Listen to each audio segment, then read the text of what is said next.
Bueno, gracias al Señor, decíamos, por este día, y ninguno para lo que tiene que hacer en estas fuerzas espirituales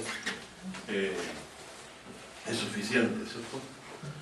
Viene de Dios la competencia que todos podamos tener en cuanto a la predicación del Evangelio. Así que a Dios la gloria siempre. En el día de hoy quisiera ir cerrando un poquito lo que veíamos en hebreo, ¿cierto? Pero antes de cerrar en hebreo nos vamos a dar una vuelta larga como acostumbro yo. A lo mejor me extiendo mucho más de la cuenta, pero voy a partir tomando un texto que aparece en 2 de Corintios.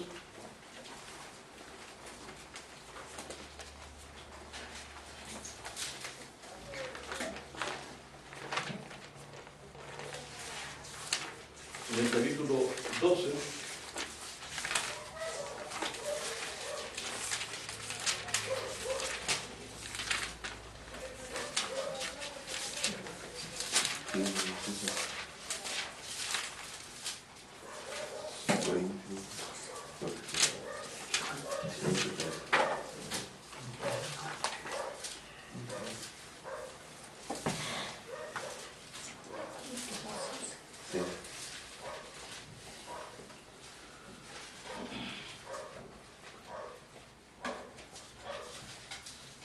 bueno, antes de leer esto les recuerdo lo que le prometió el Señor Jesús al ladrón en la cruz, ¿recuerdan? Sí. Por cuanto Él dijo en la misma condenación, reprendiendo al otro, que le decía que descendiera de la cruz y lo salvará a ellos también. Él le dijo, no temas aún en la misma condenación, ¿cierto? Nosotros cuando justamente padecemos por lo que hicimos, decimos a este ningún mal hizo. Señor, acuérdate de mi hijo, cuando venga en tu reino. Jesús, Él en tu reino, y me llama la atención de que Él ha usado la palabra reino. No sé si Jesús se lo habrá dicho ahí conversando en la cruz, o habrá escuchado una vez que Él predicaba acerca del reino de Dios. La primera vez singular esa observación en eso. Y Jesús, cuando Él dijo reino, le dijo, estarás conmigo en el paraíso. Por lo tanto, a la ecuación se iguala, ¿cierto? Pidió el ladrón en la cruz que se acordara cuando viniera en su reino, o sea, cuando Él se manifestara en su reino, ¿cierto? Y Jesús le respondió que estaría con Él en el paraíso. O sea, hay una relación. La venida al reino de Dios implica entrar en el paraíso. ¿Cierto?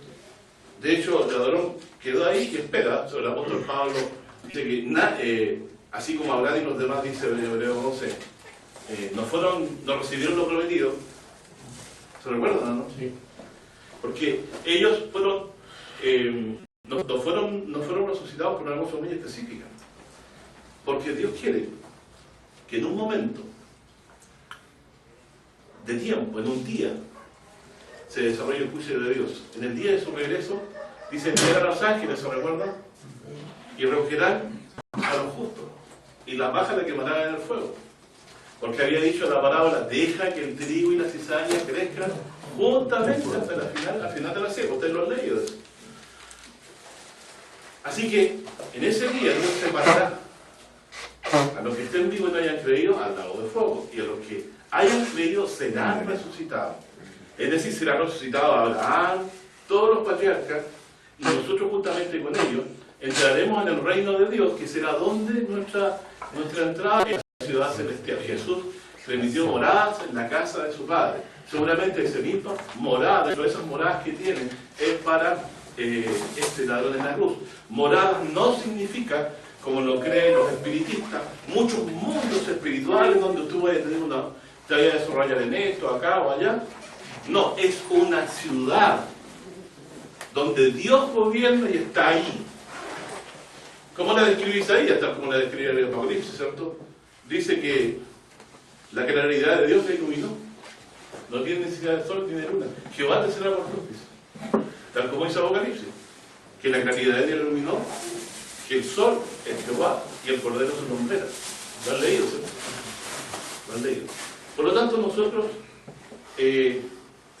nos vamos a llegar a Dios tal como Israel también se llegó en su momento a Oreb. ¿Cuál es la gran problemática del mundo? Que no ha visto a Dios, ¿cierto? que yo lo quiero ver, pero Dios se ha dado testimonio. Y Dios se ha dado a conocer por testimonio, a través de la obra creadora. ¿Se acuerdan que Pablo decía que a Dios se le conoce a través de las cosas hechas, de modo que son inexcusables? Bueno, este gran preámbulo para leer esto. Es decir, cuando ustedes dicen, tengo vida eterna, pero también iré a un lugar que no está en esta tierra, que está en el lugar donde le prometió Dios llevar al ladrón en la cruz que creyó en él y se arrepintió de sus pecados y se creyó en él. Y aquí en el 12 de 2 de Corintios, Pablo describe ese lugar, hablando por otro motivo, que es que algunos de ellos no creían a Pablo, no lo apreciaban a Pablo como apóstol, ¿cierto? Por motivos carnales.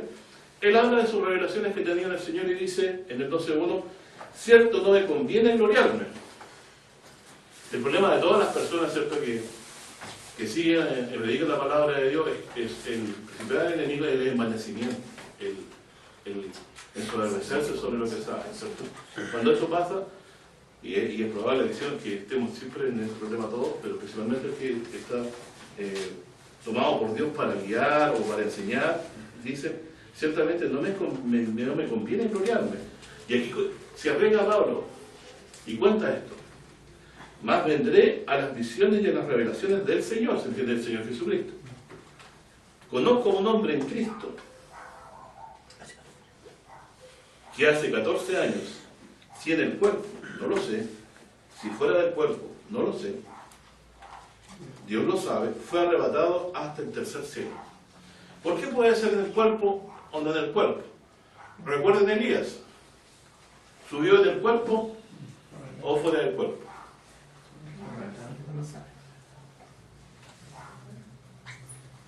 La carne y la sangre no heredan el reino de Dios, ni la corrupción de la incorrupción. Hemos de entender, si Elías después aparece, ¿quién aparece en la transfiguración? Vivos hablando con Cristo. Entonces, él fue arrebatado en el cuerpo y fue transformado y fue llevado a la presencia de Dios. Sin embargo, Pablo no fue transformado, fue transportado, porque él no quedó allá, ¿cierto? Así que probablemente, él dice, no sé si en el cuerpo o fuera del cuerpo. Tampoco pongo impedimento en que, si era querido Dios que fuera y volviera a quedar en el cuerpo, también habría sido posible, no es nada imposible.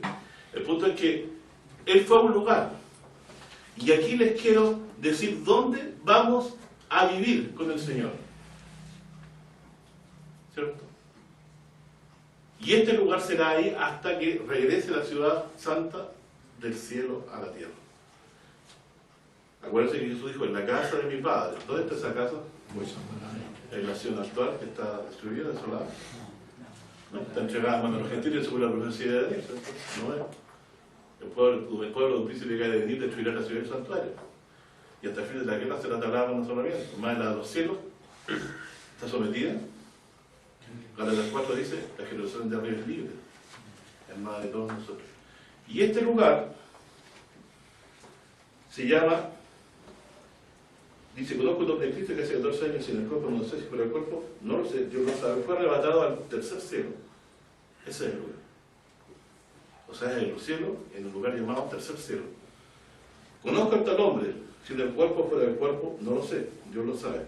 Fue arrebatado al paraíso, donde oyó palabras secretas que el hombre no puede decir. O sea, Pablo sabía mucho más de lo que él aparentaba.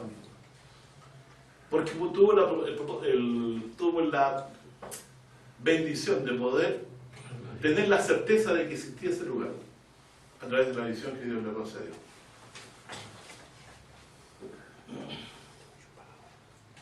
Y que él no pudo decir más, ¿cierto? De hecho, él no habla más de esto en sus cartas. No tuvimos, a lo mejor lo habló, no lo sabemos, pero de lo que nos tocó poder recoger de sus palabras, ¿cierto? En la Biblia, acuérdense que hay una carta de la Odisea por ahí de Pablo que no está.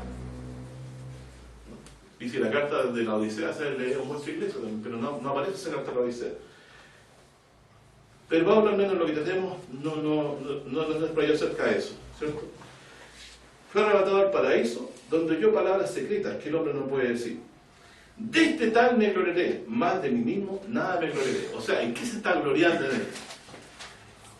Ese hombre, dice, conozco un hombre en Cristo, como que fuera otra persona, ¿cierto? Pero es Él, ¿cierto?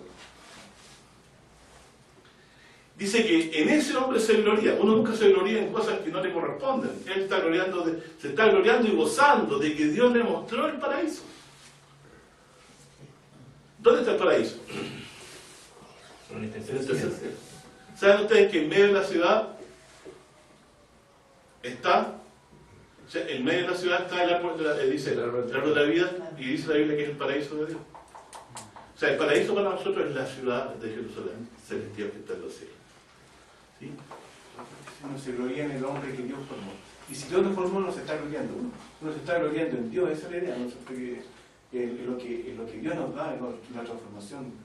Pablo se está gozando en que, es como me pueden decir, mira, ustedes me pueden decir que yo no soy apóstol, las señales de apóstol están, y yo sé de lo que hablo, ¿cierto? Porque aparte de que Jesús se me apareció y me dejó ciego y me volvió a sanar, y me mandó a predicar el Evangelio, Él también me permitió ir a su presencia, al paraíso de Dios. Así que el paraíso de Dios no está ubicado en Babilonia, entre los ríos de Éufrates, y diría, ahora está en los cielos. ¿Qué ventaja tenía ese lugar? Era el huerto de Dios. Lo puso en el huerto, ese huerto era de Dios, y el hombre lo cuidaba y lo labraba. Era como inquilino ahí. ¿Cierto? De hecho, así lo dice. Lo puso en el huerto para que lo labrara y se lo cuidara. Los cielos, ese paraíso ahora no existe, porque el hombre fue expulsado, fue maldito a la tierra, incluido el lugar donde estaba el paraíso. Y ahora hay un desierto ahí. O sea, hay cultivo alrededor del río, ustedes saben siempre, pero no es un huerto que la Biblia describe. Pero el paraíso ahora está en los cielos. ¿Por qué era paraíso eso? Porque era el huerto de Dios. Dios lo cuidaba y puso al hombre para que lo cuidara.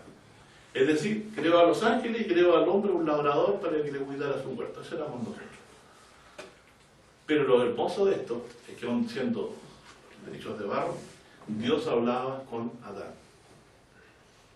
¿Se recuerda que la Biblia habla que ellos en Edén hablaban directamente? Sin embargo, nosotros hoy no tenemos ese privilegio. Dios no habla directamente con nosotros. Bueno, Pablo tuvo la belleza de poder, o sea, el privilegio de poder ser llevado a ese lugar que lo llaman paraíso. Por lo tanto, nosotros tenemos un lugar donde habitaremos en los cielos. Aquí Pablo lo dice claramente. Está ubicado en el tercer cielo, o sea, primer cielo, segundo cielo, tercer cielo. Ahora, los otros cielos no me han revelado, no lo he visto en la Biblia, que lo explique todavía, pero sí entendemos que es el lugar donde Dios está. Donde se oyeron palabras que el hombre no puede decir, o sea, le reveló Dios cosas y Él no las puede contar. Ahora no son cosas malas, todas deben ser cosas buenas, pero Dios no quiere revelarnos como los 7 truenos que aparecen en Apocalipsis, tampoco dice que lo iba a escribir, y Dios le dijo que no lo escribiera. Así que hay cosas que no las conoceremos allá, que van a mostrar mucho más grande gloria de lo que hemos recibido. Pero esta promesa que vemos aquí, adelantada a Pablo en una edición, viene de una promesa que Dios nos hizo en Cristo Jesús. Dice, bienaventurados los de limpio corazón, porque ellos verán a Dios. A mí desde jovencito me llamó mucho la atención ese texto que dice que a Dios nadie lo vio jamás, pero el unigénito Hijo que estaba en el seno del Padre le dio a conocer. Y me di cuenta que Adán oía la voz de Dios, pero no lo veía.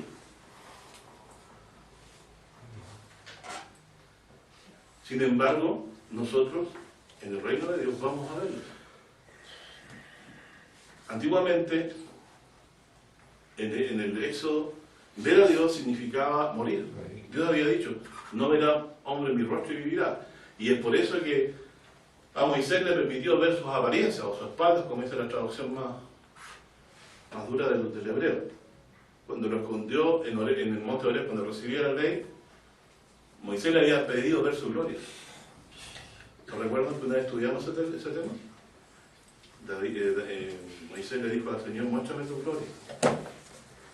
Yo creo que todo hombre necesita a veces certeza, ¿cierto? Y Dios se la concedió.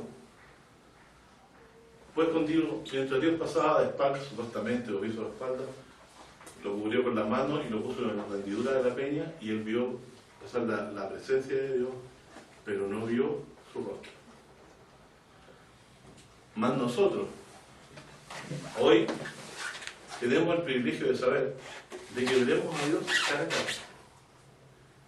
Y esa promesa está escrita en el libro de Apocalipsis 22. Sus siervos le servirán, dice. Tendrán el nombre de él en la frente, dice, y verán su cara. Lo dice la Escritura. Limpio de la sangre de Cristo, ¿cierto? ¿Se acuerda que hablábamos de este mediador que nos había entrado con nosotros en la presencia de Dios? Él entró para abrirnos un camino, habíamos hablado, ¿se recuerda? Por el velo que era su carne.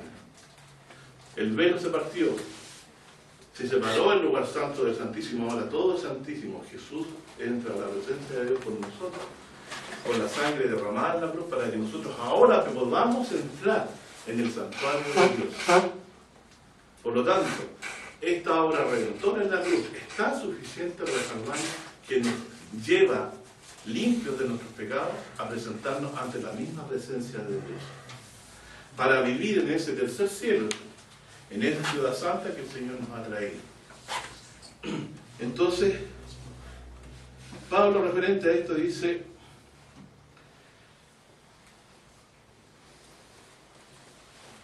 en el verso 6, por lo cual, si quisiera gloriarme, no seré insensato, porque diré verdad, empero lo dejo para que nadie piense de mí más de lo que en mí ve u oye de mí.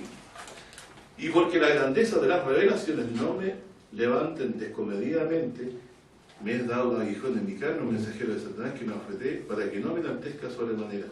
Por lo cual 3 veces he rogado al Señor que me quite de mí, y me ha dicho: basta de mi gracia, porque mi potencia en las flaquezas se perfecciona. Por tanto, de buena gana me gloriaré más bien en mis flaquezas, para que habite en mí la potencia de Cristo. Esas flaquezas a las que se refiere son las afrentas y necesidades y persecuciones que pasamos por causa de Cristo, lo dice más abajo. Entonces, fíjense que incluso las revelaciones contienen un peligro. Nosotros podemos ser, como explicaba, ensoberbecernos, engañados del maligno, ¿cierto? Por eso Dios le mandó un aguijón. Si quieres saber lo que es aguijón, el más probable lo dice en Gálatas. Dice que le predicó el Evangelio por una enfermedad al principio, dice, y yo soy testimonio que habían sacado su propio ojo para dármelo. O sea, Pablo mostraba una señal de enfermedad aparentemente en los ojos. Así que eso Dios se lo dejó para que no se enalteciera por las revelaciones que tenía. Qué increíble. Qué complicados somos como seres humanos en cuanto a que Dios nos revela más, porque nos levantamos y nos desobedecemos de inmediato. Empezamos a considerarnos especiales. Bueno,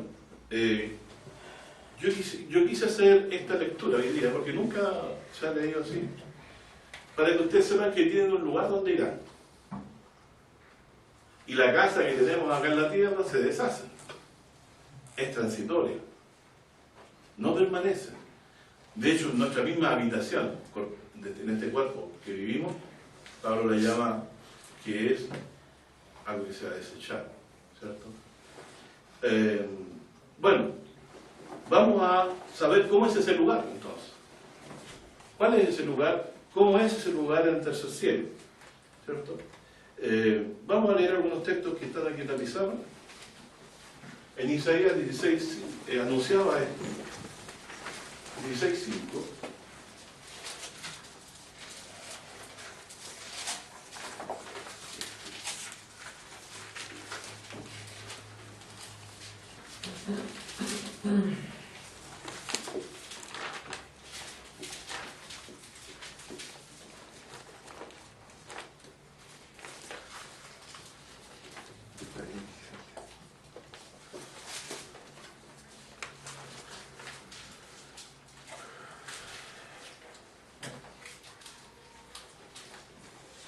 Dice: y dispondráse trono de misericordia, y sobre él se sentará firmemente en el tabernáculo de David, quien juzgue y busque juicio y apresure justicia. Fíjense que lo singular de este pasaje, que habla de un trono de misericordia que se va a establecer en el tabernáculo de David, en el santuario de Dios. Los reyes vivían aparte del santuario. Pero aquí dice que este rey, ¿cómo se llama? Que este rey, por supuesto, porque es un trono, se dispondrá y se sentará firmemente en el tabernáculo de David. Entonces, el tabernáculo de David se convertirá en un trono de misericordia.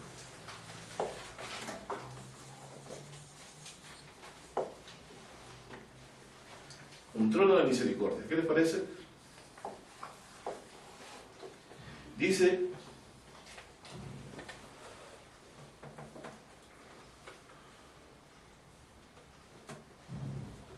¿y qué hará en ese tabernáculo?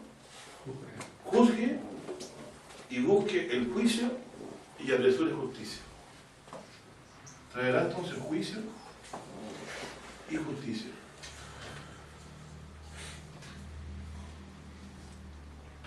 Y dice que apresure, es decir, que lo hará rápidamente.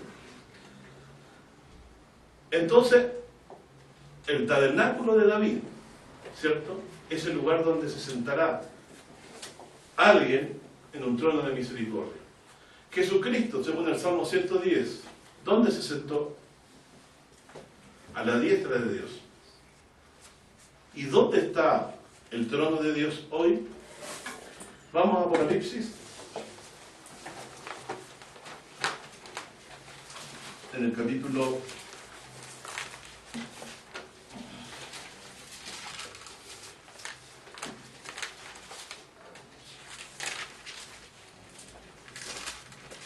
21, versículo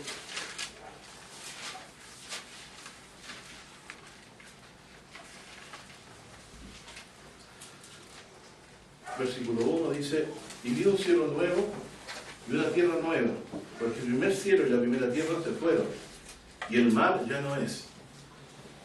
Y yo, Juan, vi la santa ciudad Jerusalén nueva, que descendía del cielo de Dios, dispuesta como una esposa ataviada para su marido.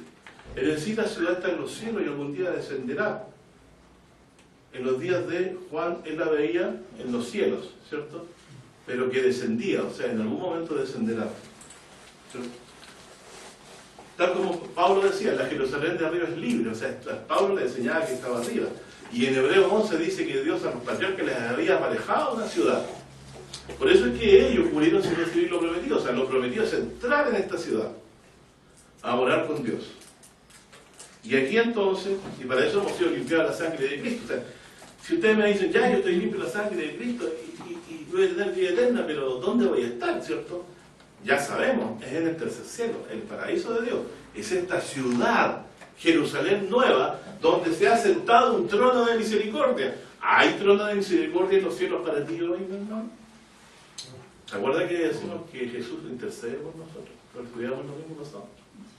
Ese es el trono de misericordia que se ha establecido para nosotros, a fin de que tú puedas allegarte a Dios a través de la sangre de Cristo, quien se presentó ante este trono por nosotros. ¿Este trono dónde está? ¿Cierto? Ahora, en el 3 dice: y oí una gran voz del cielo que decía: he aquí el tabernáculo de Dios con los hombres. Los judíos leen esto y va a ir una blasfemia. El Altísimo es tan altísimo, que no se va a rebajar a hacerse visible por nosotros. O sea, han inventado a un Dios ausente que ha dejado todo de lado y se les manifiesta solo a ellos, ¿no? ¿Cierto? Sin embargo, aquí la revelación que Juan tuvo, la revelación, ¿cierto?, dice que esta ciudad que está en los cielos es el tabernáculo que Dios ha elegido para morar con los hombres. ¿Cómo podemos entrar si ahí no puede entrar ninguno que ama a mentira, limpiados en la sangre de Cristo? Recuerden, ¿cierto? Ahí no entremos en... Ellos serán su pueblo y el mismo Dios será su Dios con ellos. Y limpiará Dios toda lágrima de los ojos de ellos y la muerte no será más. Y no habrá más llanto, ni clamor, ni dolor, porque las primeras cosas pasadas. Podemos intuir claramente que si no hay muerte, los que están ahí son todos resucitados. ¿Cierto?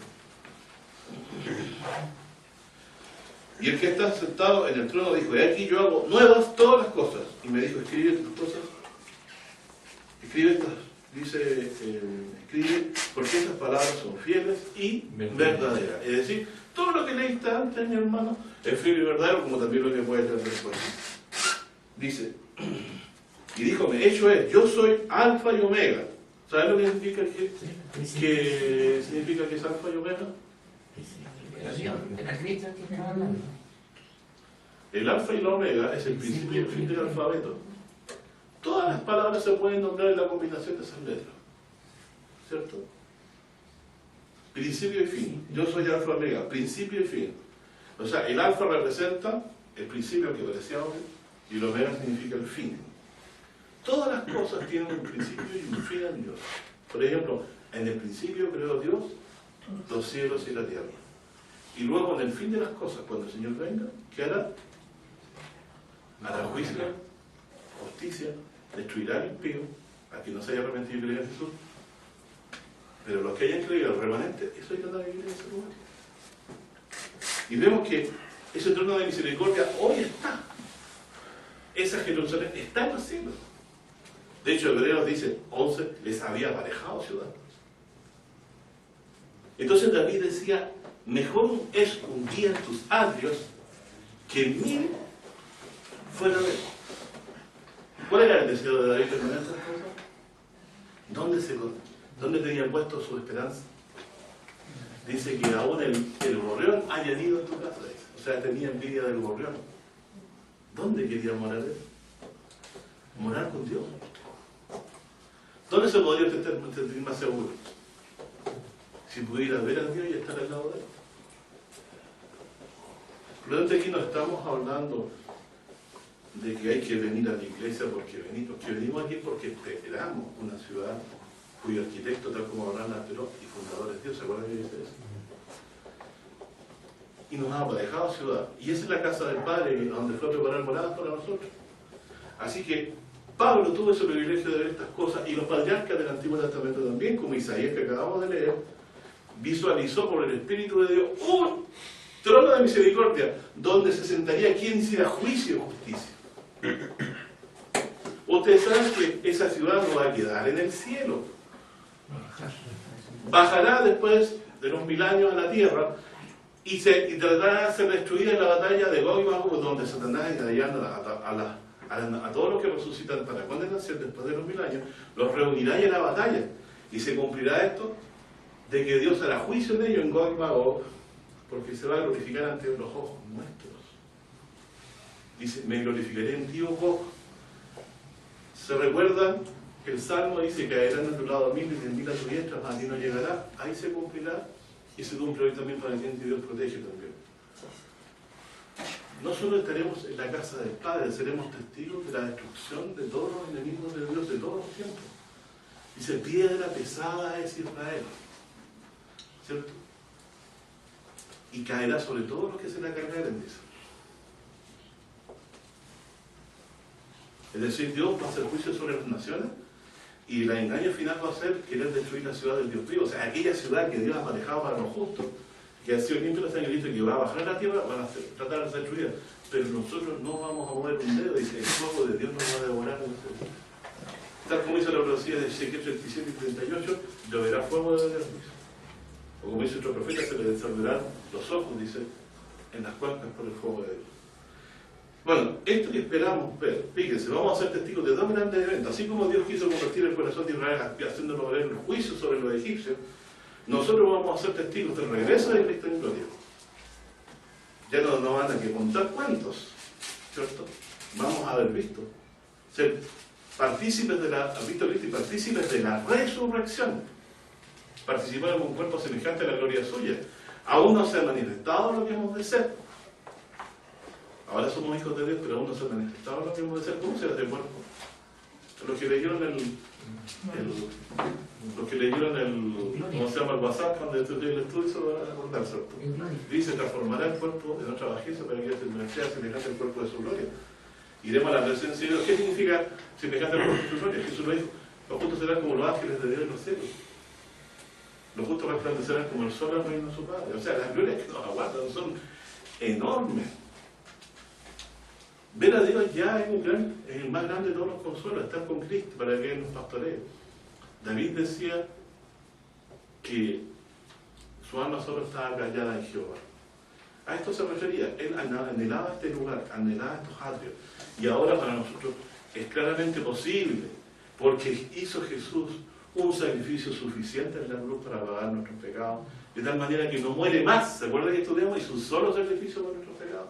En él, y se sentó en el trono de misericordia para salvarnos a nosotros y para juzgar también a los injustos, tal como hizo el Salmo 110, que se sentaría a su diestra y luego también pondría por enemigo por el estrado de sus pies a todos sus enemigos. En Apocalipsis, si seguimos leyendo, para ubicar ese trono, dice, voy a leer el 22. Hablando de la misma ciudad, Nueva Jerusalén, en los cielos, ustedes pueden leer toda la descripción, ¿cierto? En el 10 particular, el versículo 10 también es bueno leerlo, porque dice, llevó un espíritu a un grande y alto monte, y me mostró la grande ciudad santa de Jerusalén que descendía del cielo de Dios. Verso 11, teniendo la claridad de Dios, y la luz era semejante a una piedra preciosísima, como piedra de jaspe, resplandeciente, dice, como cristal. Bueno, y después vienen todas las descripciones que ustedes las pueden leer. Es cuadrada, es un cubo.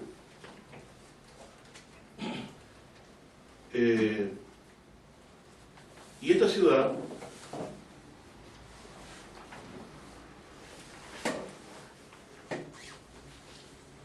en el versículo 21 dice, y las 12 puertas eran 12 perlas, y cada una, y cada puerta era una perla. Y la raza de la ciudad era de oro, puro como vidrio, dice, transparente. Y no había en ella templo, fíjense. Aquí empieza la diferencia. Se sentará en el tabernáculo de David. El templo se transforma en trono. Dice, no había en ella templo, porque el Señor Dios Todopoderoso es el templo de ella. ¿Qué moraba en el antiguo templo? Aquí lo tenemos, ¿cierto? Dios moraba entre ese par de querubines en el propiciatorio, y de ahí le hablaba al sacerdote. De hecho, hay muchos textos en el momento que dice Jehová que moras entre querubines. Pero es una representación básica de lo que vio Ezequiel. Al leer las revelaciones de Ezequiel, que ve unas ruedas y unos ángeles cuyo espíritu estaba en las ruedas y Dios estaba arriba en un trono, y este trono se movía rápidamente en la visión que tenía, y Dios venía en esa forma y entró al santuario que vio Ezequiel, que era un santísimo entero, o sea, un santuario en el cual Dios habitaría, y le dice, este es el lugar de la planta de mis pies. Lo vio esto en visión de Ezequiel, y también lo vio Juan.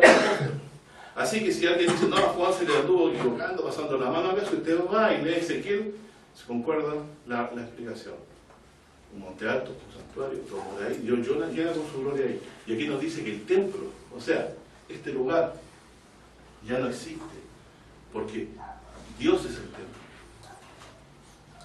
Y dice, porque el Señor Dios Todopoderoso es el templo de ella, ¿y quién más? Y el Cordero, versículo 22, ¿cierto? No viene ella el templo porque el Señor Dios Todopoderoso es el templo de ella y el Cordero. Y la ciudad, ¿cierto? Tal como dice Isaías 60, ustedes pueden leerlo, ahí está la referencia.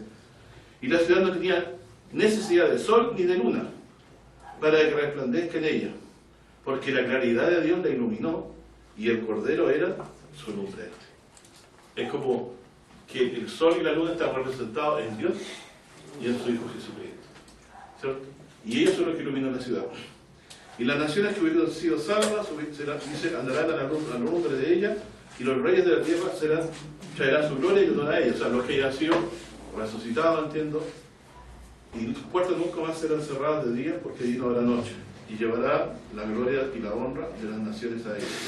No entrará en ella ninguna cosa sucia que haga abominación, mentira, sino que solamente los que están escritos, ¿dónde? En el libro de la vida del Cordero. Nuestros nombres están escritos en el libro de la vida por causa de Cristo muerto por nuestros pecados. Esa es nuestra certeza. Así que Isaías habla de un trono de misericordia. Esa ciudad hoy es trono de misericordia porque Cristo se sentó a la diestra de Dios para ser mediador en favor nuestro. Y también es un trono de justicia, porque esta ciudad bajará de Dios y frente a ella se definirá, se dirimirá la suerte de todos los que resuciten para condenación en el día que ellos ataquen la ciudad, conformando a Gog y a Magog con todos los antiguos enemigos de Israel que la destruyeron. Y Dios se glorificará, los quemará con fuego y azufre, tal como lo que se dice, de Dios descendió fuego y los devoró. Ese es el juicio final, la segunda muerte. Todos los que no creyeron en Cristo Jesús van a pasar por ella. Por eso Jesús dice, no morirá, el que cree en Él no morirá para siempre. Ellos sí van a morir para siempre. La segunda muerte, ¿cierto?, es para siempre. Por lo tanto, tenemos lugares donde apuntar en nuestro corazón, en nuestra conciencia, ¿cierto? No hemos llegado por Cristo a la presencia de Dios, tal como los antiguos se llegaron en forma figurada también. Leamos Éxodo 24.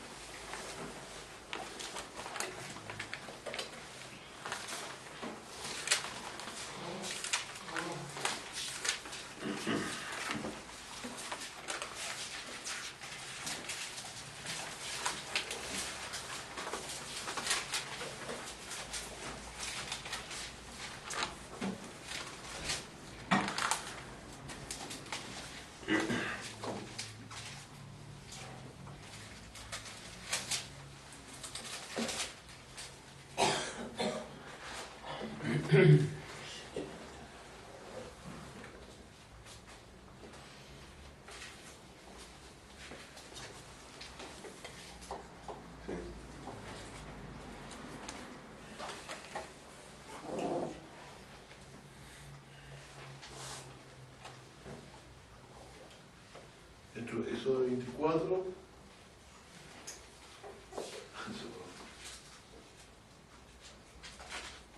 24, 7 dice: y tomó el libro de la alianza y leyó a oídos del pueblo, cual dijo: haremos todas las cosas que Jehová ha dicho y obedeceremos. Hicieron pacto, ¿cierto? Entonces Moisés tomó la sangre y roció sobre el pueblo y dijo: he aquí la sangre de la alianza que Jehová ha hecho con vosotros sobre todas estas cosas. Esto citaba en el libro de Hebreos. Moisés inauguró el pacto de esta forma con ellos. Claro, no sin sangre. Entonces dice: y subieron Moisés y Aarón, Nadab y Abiú, y 70 de los ancianos de Israel. Y vieron, entendido que no vieron su rostro, sino su apariencia, dice. Y subieron, dice, y vieron, perdón, al Dios de Israel. Es decir, subieron al monte, ¿cierto? ¿Y a quién vieron? Vieron al Dios de Israel y había debajo de sus pies, entiendo, de sus pies dice, como un embaldosado de zafiro, semejante al cielo cuando está sereno. Dice, mas no extendió su mano sobre los príncipes de los hijos de Israel, y vieron a Dios, y comieron y bebieron. Es decir, había un lugar especial. Usted va a buscar ese embaldosado de zafiro en el monte Oreb, no está. Entonces esto fue también una revelación, una visión de Dios. Por lo tanto vemos que lo que Pablo vio y lo que Juan vio no es algo circunstancial, sino que una constante en la revelación bíblica. Vamos ahora a leer Isaías 6.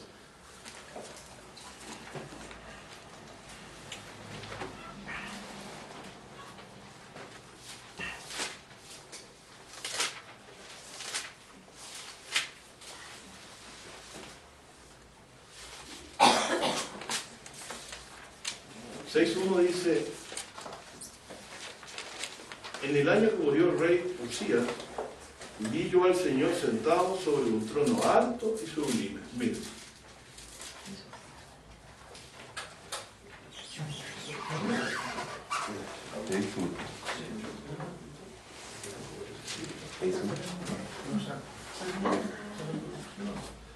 Ya. En el año que murió el rey Usías, vi yo al Señor sentado sobre un trono alto y sublime. Fíjense. Visión. Paraíso de Dios.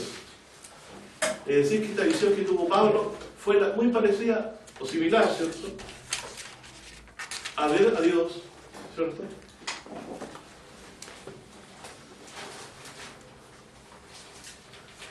En el año que murió el rey Usías, vi yo... Sí, sí.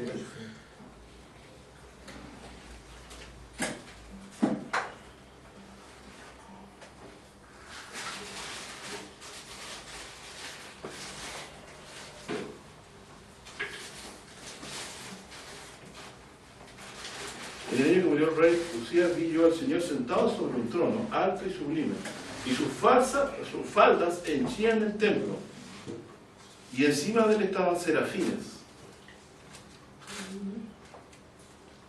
Cada uno tenía 6 alas. Con 2 cubrían sus rostros, con 2 cubrían sus pies, y con 2 volaban.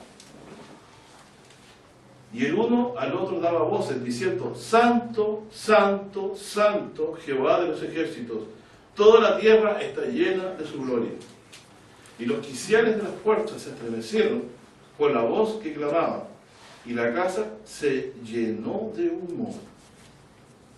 ¿De qué casa está hablando? De una casa, de un templo. ¿Se fijan? Entonces dije: ay de mí, que soy muerto, que siendo hombre inmundo de labios y habitando en medio de un pueblo que tiene labios inmundos, han visto mis ojos al Rey Jehová de los ejércitos. Él describe, él no vio su rostro, él vio su apariencia, como lo vio también Moisés y sobrevivió. Es como que yo viera tu silueta, ¿cierto? Pero no puedo distinguir el rostro. Pero sí veo lo que hay al torno de él, veo su trono, veo